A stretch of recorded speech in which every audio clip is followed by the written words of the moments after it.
People have been gambling for at least 5,000 years, and probably a great deal longer. The earliest dice we have are knucklebones, the small ankle bones of sheep and goats, called astragali, which are naturally lopsided and land on one of four faces. They turn up in graves and settlement layers across the ancient world. Egyptians played with them. Greeks played with them. Roman soldiers played with them. There are dice in the ruins of Pompeii and gaming boards scratched into the paving stones of the Forum. Medieval Europe gambled ferociously in taverns and monasteries and army camps, despite a steady stream of laws and sermons against it. By the 17th century, there were professional gamblers, card sharps, house games, and enormous sums changing hands. 5,000 years of people staking money on uncertain outcomes. And in all that time, nobody worked out the mathematics. Not nobody got it quite right. Nobody had the idea. The proposition that the fall of a die is subject to law, that chance has a structure you can compute, that the unpredictable is not therefore unknowable, was not a thing people believed and got wrong. It was a thing that had not occurred to anybody in any civilization ever. Then, in the summer of 1654, two Frenchmen exchanged about half a dozen letters, and the thing existed. That gap, 5 millennia of gamblers and then a few weeks of correspondence, is the strangest interval in this book, and it is worth asking why it was so long before we look at how it closed. The first explanation is the one everybody reaches for. They lacked the mathematics. And it is almost entirely wrong. The arguments you need for basic probability are counting arguments. How many ways can this happen? How many ways can anything happen? Divide. Archimedes could have done this. Any competent Greek or Indian or Chinese mathematician could have done this, using nothing but the arithmetic they already had. The tools were not missing. The question was. The second explanation is material, and I find it genuinely persuasive. Look again at the knucklebone. It is a lumpy, irregular thing, and its 4 landing faces are not equally likely, not even close. 2 of them come up far more often than the others. And you cannot compute odds for an object like that from first principles, because there is no symmetry to reason from. You would have to measure it by throwing it thousands of times and tallying, and nobody was doing that. Even manufactured dice were unreliable for most of history, cut by hand, unevenly weighted, prone to favoring a face. It is hard to discover that chance obeys clean mathematical laws when your equipment doesn't. The mathematics of dice requires fair dice, and fair dice require good manufacturing, and good manufacturing arrived late. The third explanation is theological, and it may be the deepest. For most of history in most of the world, the fall of the lot was not random. It was an answer. Casting lots was a recognized method of consulting the divine, of setting aside human judgment so that God, or the gods, or fate could speak.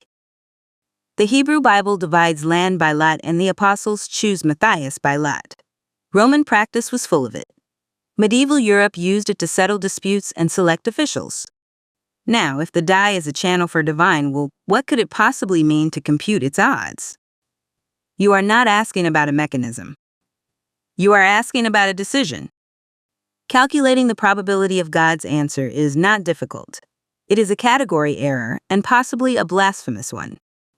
Historians disagree about how much weight each of these carries, and I am not going to settle it. But notice the shape of the problem, because it is the shape of every conceptual revolution in this book. What had to change was not a technique, but the category. Somebody had to think that the unpredictable might have laws, that there is a middle territory between certainty and total ignorance, and that this territory can be mapped. There were near misses, and they are instructive. Luca Pacioli, friar with the great printed compendium from Chapter 9, posed the key problem in 1494 and gave an answer that is wrong. Tartaglia, our stammering artillery consultant from Chapter 11, considered it, produced a different wrong answer, and then said something revealing. That the question was really a legal matter rather than a mathematical one, and that whatever answer you gave, somebody could sue. He was declaring it insoluble by mathematics. He genuinely thought it was outside the subject. Cardano got closer than either.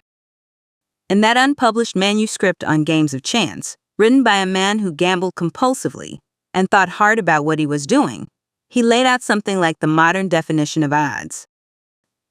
Understood that you must count all the equally likely outcomes and see how many favor you, and grasped that long runs of trials settle toward the underlying ratio. It sat in his papers until 1663, 9 years after the correspondence that made him unnecessary. And Galileo, around 1620, answered a question from a patron who gambled. Why, when you throw 3 dice, does a total of 10 come up more often than a total of 9, when each can be assembled from 6 different combinations of numbers? Galileo's answer is the whole method in miniature. The combinations are not equally likely.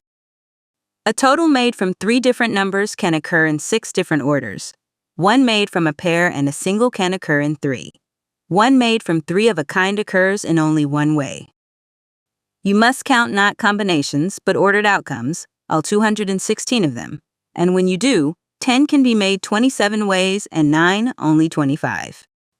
The patron's observation was correct and the reason is arithmetic. That is a genuine probability calculation, correct in every respect, roughly 35 years early. Galileo treated it as a favor to a patron and moved on. He did not see a subject in it. The man who forced the issue was not a mathematician. He was a gambler with a grievance. Antoine Gombaud styled himself the Chevalier de Méré, though the title was as invented as the persona. He was a writer, a fixture of Paris salons, a connoisseur of manners, and a serious player of games. He was also a friend of a young mathematician named Blaise Pascal, and around 1654, he brought him 2 problems. The first was about dice, and it had cost him money. Méré knew from long experience that betting on getting at least 1 6 in far rolls of a single die was a good bet. It is, the odds work out to about 52% in your favor, which is slim but real. And over a lifetime of play it adds up, so he reasoned by analogy to a bigger game. With 2 dice there are 36 possible outcomes instead of 6 times as many, and the double 6 is one of them. So, he concluded, you should need 6 times as many rolls to have the same advantage. 24 rolls of 2 dice, betting on at least 1 double 6, ought to be exactly as favorable as far rolls of 1 die betting on a 6. It isn't. It is unfavorable, a shade under 49%. Méré, having apparently discovered this the expensive way, complained that arithmetic was contradicting itself. Here is the correct reasoning, and it is worth walking through, because the trick in it is the single most useful move in elementary probability. Do not compute the chance that something happens. Compute the chance that it doesn't and subtract. 1 die, the chance of not rolling a 6 is 5 out of 6. For far rolls in a row to all avoid the 6, you multiply that by itself 4 times, which gives roughly 48%. So the chance of at least 1 6 is the rest, about 52%. Favorable, as Méré knew. 2 dice, the chance of not rolling a double 6 is 35 out of 36. Multiply that by itself 24 times, and you get roughly 51%. So the chance of at least 1 double 6 is about 49%. Unfavorable. Méré's error was assuming that probabilities scale in proportion. They do not. Repeated chances compound by multiplication, not addition, and multiplication does not respect the tidy ratios that intuition expects. The gap between his 2 bets is under 3 percentage points, which is why it took a professional gambler to notice, and why, once noticed, it looked to him like a flaw in the universe.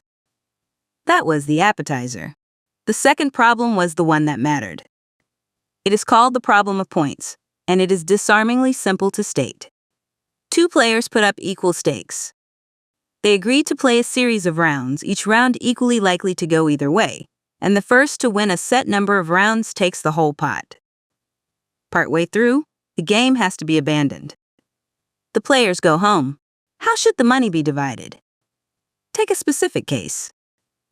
They are playing to 3 wins. The score is 2-1.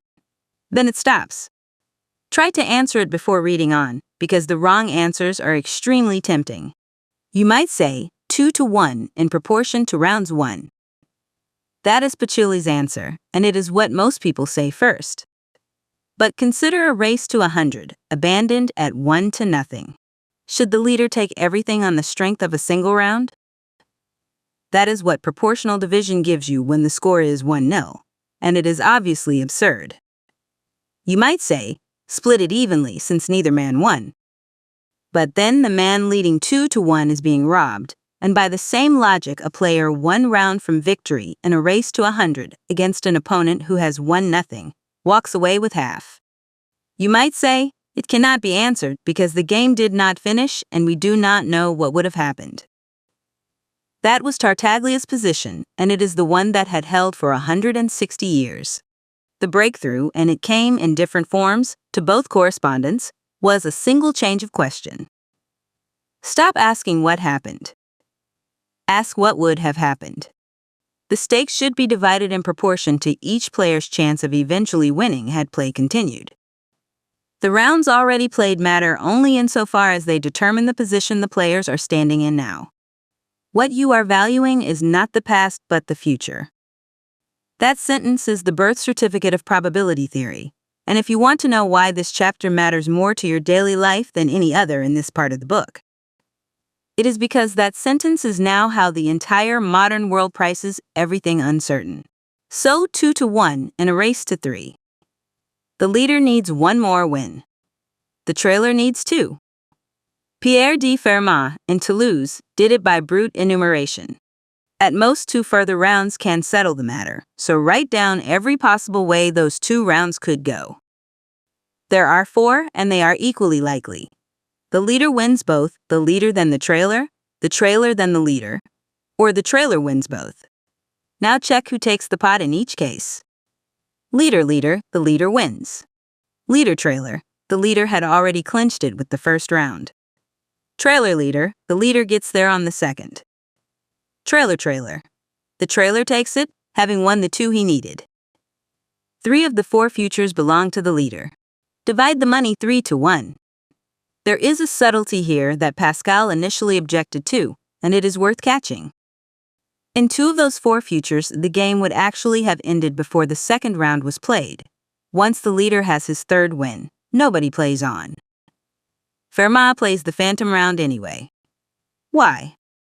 Because you need all your listed futures to be equally likely, and the only way to guarantee that is to run every sequence to the same length. It costs nothing, because a game that is already decided cannot be undecided by an extra round. Pascal in Paris took a different route, and his is the one that changed the world. He worked backwards.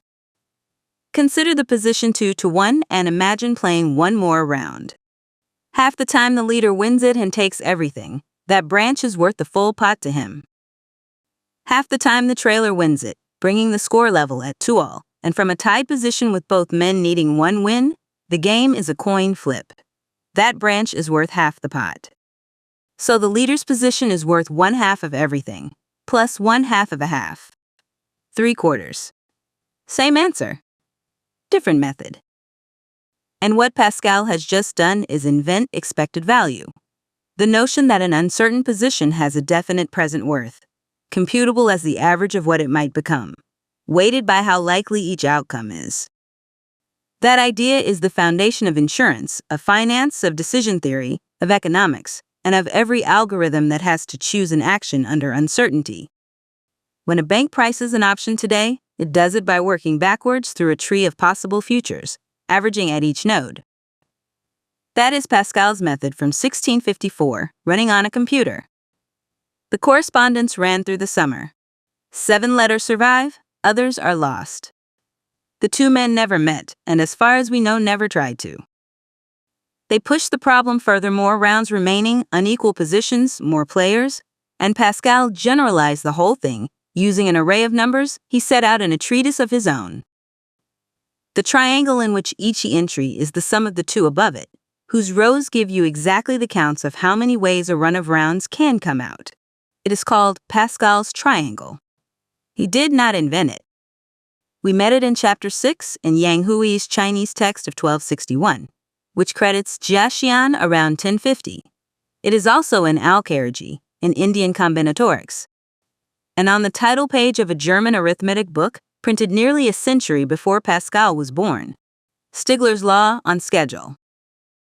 What Pascal did was work out its properties systematically and marry it to the problem of chance, and along the way, set out one of the earliest clear European statements of proof by induction.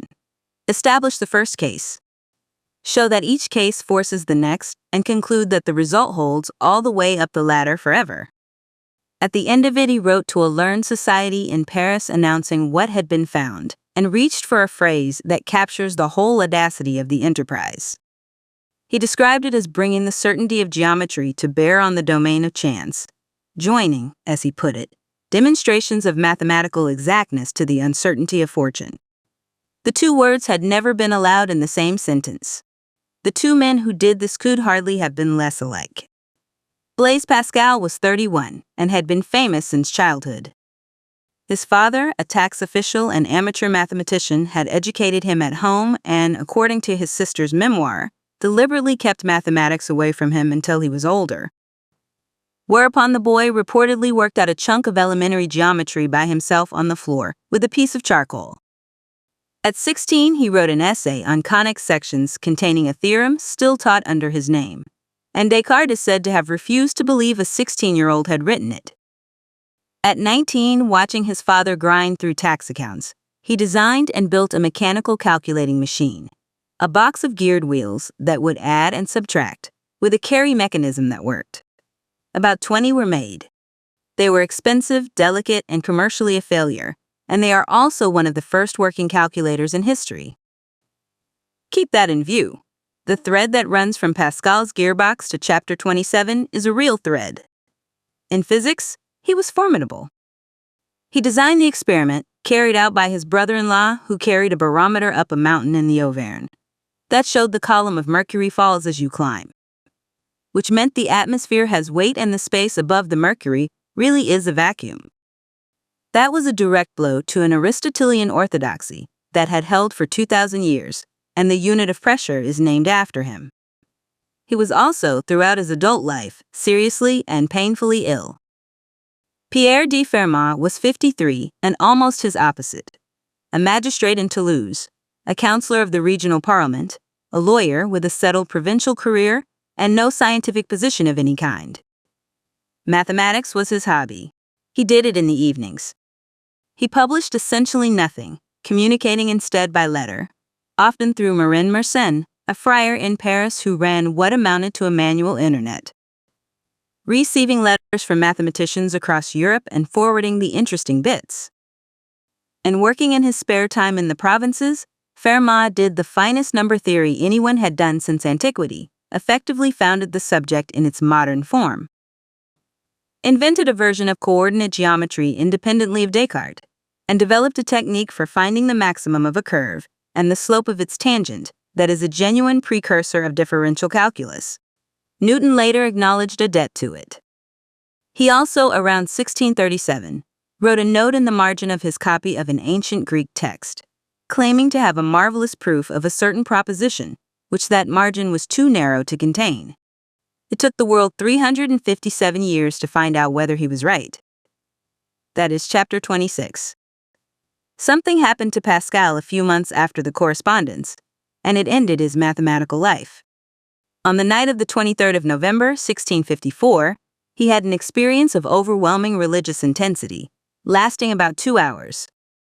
He wrote an account of it on a small piece of parchment, disjointed, ecstatic, mostly single words, and fragments of scripture, and then sewed the parchment into the lining of his coat, and transferred it to each new coat for the rest of his life.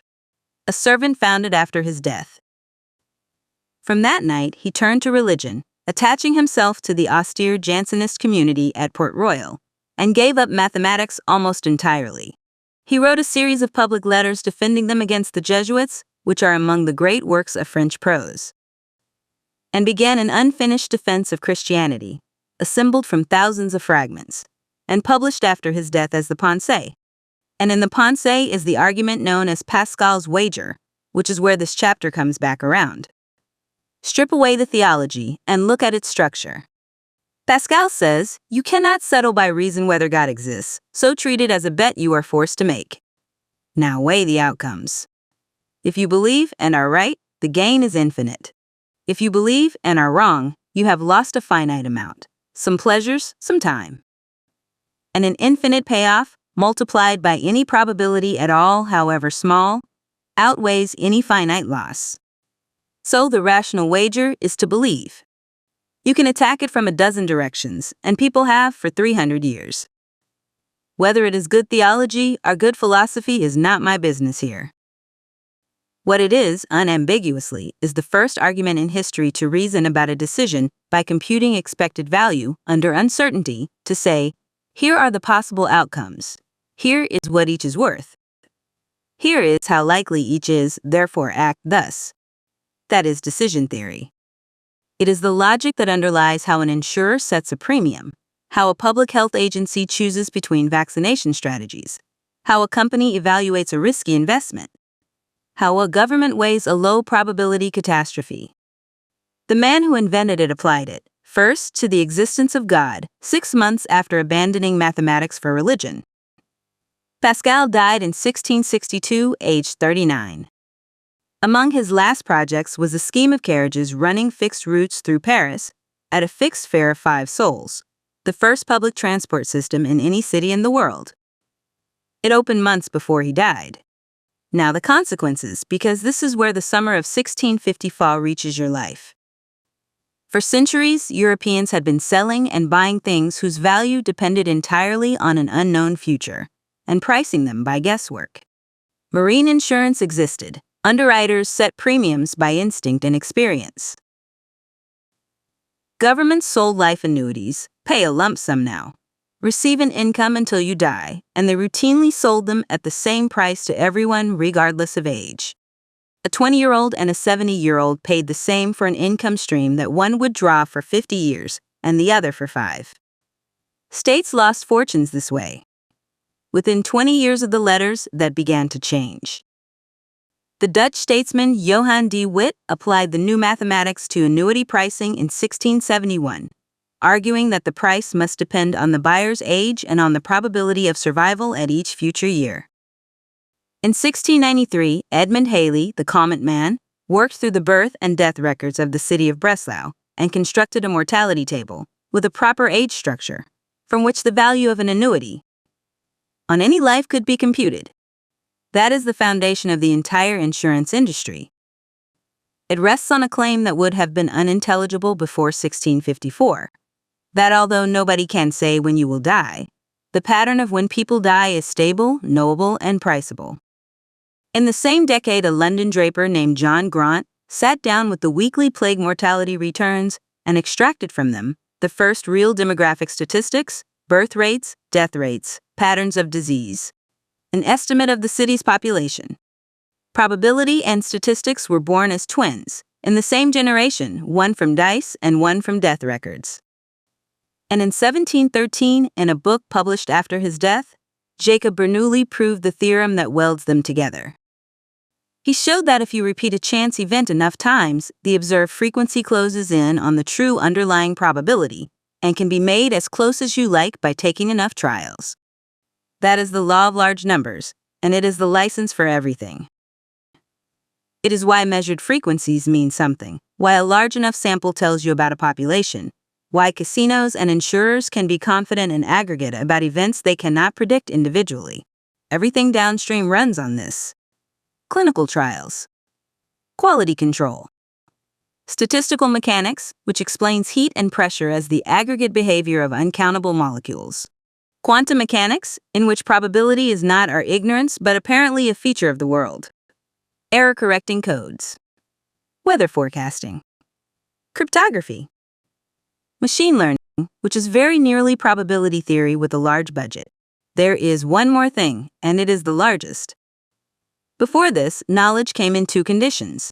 You knew something, or you did not. Certainty and ignorance, with nothing between them.